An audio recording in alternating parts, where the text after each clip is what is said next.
Panama scandal منظر عام پہ آتا ہے تو اس کی تحقیقات کے لیے ایک ایسی ٹیم کی تشکیل کی ضرورت محسوس کی جاتی ہے جو بجائے منصفانہ تحقیقات کے خاص عناصر کے موزوں مقاصد کی تکمیل کے لیے کام کرے۔ اب ایسی ٹیم کی تشکیل کے لیے ضروری تھا کہ ایسے افراد کا انتخاب کیا جائے جو اس وقت کے وزیر اعظم کے حوالے سے اپنے دل میں خاص نفرت اور سیاسی مخالفت رکھتے ہوں۔ اندازہ کریں کہ اس ٹیم کے کپتان کے طور پر جس شخص کو چنا گیا اس کا نام جسٹس عظمت سعید شیخ تھا، جس نے انہی اصول و قواعد کو سامنے رکھتے ہوئے باقی ٹیم کے ممبران کا انتخاب کیا۔ اس کے بعد بدنام زمانہ واٹس ایپ اور جے آئی ٹی کے حوالے سے آپ سب آگاہ ہیں۔ اب ایک اور ملک کی تاریخ کا ایک میگا سکینڈل براڈ شیٹ کی صورت میں سامنے آتا ہے۔ شروع میں یہ کوشش کی جاتی ہے کہ کسی طریقے سے اس کا ملبہ بھی میاں نواز شریف پر ڈال کر جان چھڑا لی جائے، لیکن جب کاوے موسوی سی ای او اپنے مختلف انٹرویوز میں کچھ اور عناصر کا نام لیتے ہیں، ایسے کرداروں کا نام لیتے ہیں کہ جن کو عام حالات میں حاجی نوازی تصور کیا جاتا ہے کہ وہ کسی صورت ایسی کرپشن میں انوالو نہیں ہو سکتے، وہ موسوی سے ملتے ہیں اور اپنا کٹ مانگتے ہیں، کمیشن مانگتے ہیں۔ عوامی دباؤ حکومت وقت پہ بڑھتا ہے کہ کسی طرح اس معاملے کی تحقیقات کی جائے کہ ملک کی دولت کو لوٹنے والے اصل کردار کون سے تھے۔ اب حکومت جو ہے ایک تحقیقاتی کمیٹی کا حکم صادر کرتی ہے، لیکن اس طرح کا مذاق کیا جاتا ہے قوم سے کہ ایسے شخص کو اس کا سربراہ بنا دیا جاتا ہے جو کہ کسی نہ کسی صورت ایک مرکزی کردار رہا اس مشکوک معاہدے کا براڈ شیٹ کے ساتھ۔ مختلف حلقے اس پہ تنقید کرتے ہیں، سیاسی جماعتوں کی جانب سے تنقید کی جاتی ہے، لیکن حکومت وقت پہ کوئی اثر نہیں ہوتا۔ صاف ظاہر ہے، صاف نظر آ رہا ہے کہ ان تحقیقات کا نتیجہ کیا نکلے گا اور کچھ خاص افراد کو بچانے کی کوشش کی جا رہی ہے۔ میرا 2 دن پہلے انٹرویو ہوتا ہے جو سابق وزیر اعظم کے صاحبزادے ہیں حسین نواز، وہ بھی اسی طرح کے تحفظات کا اظہار کرتے ہیں کہ یہ کالے کرتوتوں پر، کچھ عناصر کے کالے کرتوتوں پر سفیدی کے لیے جسٹس عظمت سعید کو لگایا گیا۔ ہمیں یہ اندازہ تھا کہ شاید مختلف حلقوں سے تنقید کی صورت میں وہ خود ہی اس عہدے سے پیچھے ہٹ جائیں، اس ذمہ داری سے پیچھے ہٹ جائیں، لیکن وہ اس پہ قائم دائم ہیں۔ یقینی طور پر اب عوام جان چکی ہے کہ یہ ایک بہت بڑا سکینڈل ہے براڈ شیٹ کا، اور ایسے حالات کے اندر جو بندہ تحقیقات کر رہا ہے وہ شریک جرم رہا ہے اس معاملے میں، تو نتیجہ کیا نکلے گا اس سے ایک عام فرد بھی بخوبی واقف ہو سکتا ہے۔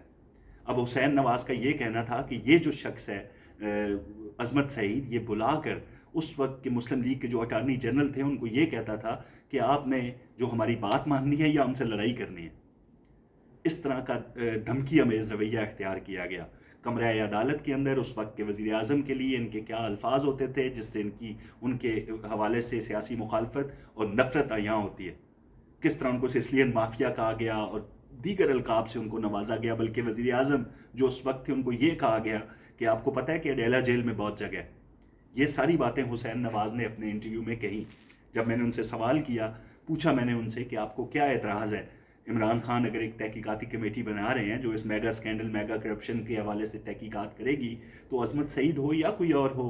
تو اس پہ آپ کو اعتراض نہیں ہونا چاہیے۔ تو انہوں نے پھر ڈاکومنٹ دکھائے، ایسے پیپرز دکھائے کہ یہ ثبوت ہیں ان کے پاس کہ یہ ایک متنازع شخصیت کے مالک ہیں جسٹس عظمت سعید۔ جو کاغذات میں نے دیکھے ان کے پاس، شاید قوم بھی ان سے واقف ہوگی، بڑے بڑے لوگ اس پہ بات کر چکے ہیں، لیکن یقین کریں جو اندازہ ہے ہمارا بلکہ پوری قوم کا کہ یہ ایک متنازع شخصیت کا مالک شخص جسٹس عظمت سعید اگر اس حوالے سے تحقیقات کرے گا تو نتیجہ صفر ہے۔ قوم جاننا چاہتی ہے کہ کس طرح یہ جو براڈ شیٹ کے ساتھ معاہدہ کیا گیا اور وہ کون لوگ تھے جو اپنا کمیشن مانگتے رہے اور کس طریقے سے ملک کی دولت کو لوٹا گیا۔ برطانیہ کے اندر کوشش کی گئی کہ ایک اور سیاسی خاندان کو تنقید کا نشانہ بنا کر جان چھڑا لی جائے، لیکن برطانوی عدل و انصاف میں بھی نیب کے جو ڈپٹی پروسیکیوٹر جنرل تھے اس وقت، انہوں نے آ کر کھل کے کہا، جو فاروق آدم تھے انہوں نے آ کر کہا کہ جو بیان حلفی میں نے 2010 میں دیا تھا کہ یہ جو $1 بلین کے اثاثہ جات ہیں نواز شریف کے، وہ صرف قیاس آرائیاں تھیں، وہ صرف فرضی کہانیاں تھیں۔ تو ان فرضی کہانیوں پر ایک سیاسی شخص کو آپ بدنام کرتے رہے تو وہ کون افراد ہیں جو اس سازش کا حصہ تھے؟ قوم بہرحال یہ جاننا چاہتی ہے، شاید ہی ان تمام رازوں سے کبھی پردہ اٹھے، کیونکہ 70 سالوں سے 73 سالوں سے جو سیاستدان ہیں وہ ہمیشہ تنقید کا نشانہ بنتے رہے ہیں، گولیوں کا نشانہ بنتے رہے ہیں، تختہ دار پہ لٹکتے رہے ہیں۔ تو اب بھی شاید آخر میں ملبہ انہی کے سر چلا جائے، لیکن بہت تحفظات ہیں جو سیاسی لوگ ہیں، جو جمہوری لوگ ہیں پاکستان کے اندر، جو آئین و قانون کی بالادستی چاہتے ہیں، ان کا یہ مطالبہ ہے کہ یہ جو میگا اسکینڈل ہے براڈ شیٹ کا، اس کی تحقیقات شفاف طریقے سے کی جائیں. لیکن جسٹس عظمت سعید جیسی ساکھ رکھنے والے فرد کے نیچے کسی بھی صورت یہ تحقیقات کا شفاف ہونا ممکن نہیں ہے. بہت شکریہ.